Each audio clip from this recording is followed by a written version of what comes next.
Hey guys, good morning. Kagigising lang po namin kasi guys, madaling araw na naman kaming natulog ni Yayam. Umalis si Mami, gumawa ng report sa office, kaya si Yayam, ay, napuyat din ba? Hindi.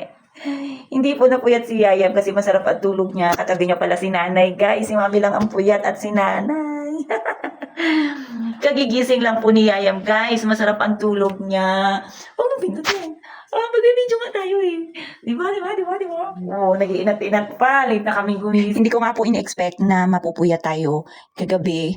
Buti na lang, natulog po kami ni Yayam nung hapon. Kahapon guys, masarap ang tulog namin. Ayan magkatabi pa nga kami Nauna po palang gumising. Ito yung ating little boy. At hapon na nga po kami gumising yan. Buti na nga lang talaga nakatulog kami kasi hindi ko po in-expect na magpupuya tayo ngayon sa trabaho. Kaya ayan guys, nung time na yan, itong aming little boy, talagang satisfied sa kanyang pagtulog. Ipanay pa nga ang suot-suot ng aking eyeglass guys. At ayan nga po, tuwan-tuwa siya dahil magkatabi kami dyan nung natulog nung hapon. Abay, buti na lang. Pero bibihira po itong nangyayari sa amin kasi nga po, may pasok po ako from Monday to Friday.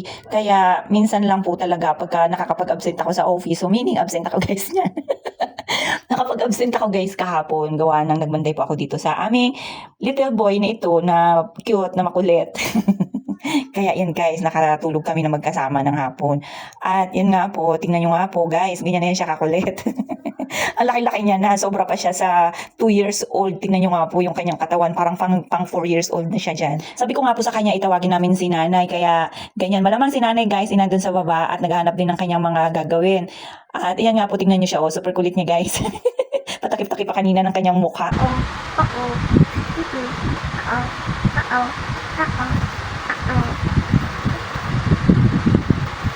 Buti na nga lang po, maganda ang kanyang mood. Yung mga time po na yan, isarado pa yung TV. Pero si nanay guys, panay nga po ang tawag-tawag ko kay nanay yan dyan.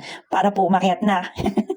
Mamaya konti lang po yan, maghahanap na yan kay nanay. Naisip ko nga dyan, parang masarap ng magmerienda guys. Pero masarap pa rin matulog. Itong si Yayam namin guys, halos ayaw pang bumangon dahil parang tinatamad pa siya. Pero nung si nanay guys, narinig niya na yung boses na nandito na sa taas. Ayan na siya guys, unti-unti nang lumalabas at bumangon na nga po. At ayan, nung nakita niya na si nanay, nagpabuhat na siya. Talaga namang makananay. Itong bulinggit na ito guys, kahit na super bigat na nga, nagpapabuhat pa rin. Kahit ako guys, hindi ko na po yan kayang buhatin sa sobrang bigat niyan. Pero ayan, laging nagpapabibi sa amin ni nanay guys. Kaya kahit pa paano, lalambing-lambingin lang namin konti, binababa na rin.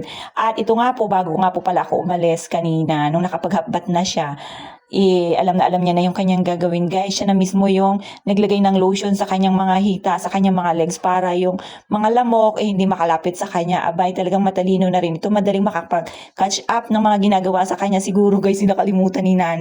Nalagyan siya or minsan inaabot niya lang po talaga. So, paano ba yan guys? Hanggang dyan lang po muna. Kita-kits ulit tayo sa susunod na video. Bye-bye!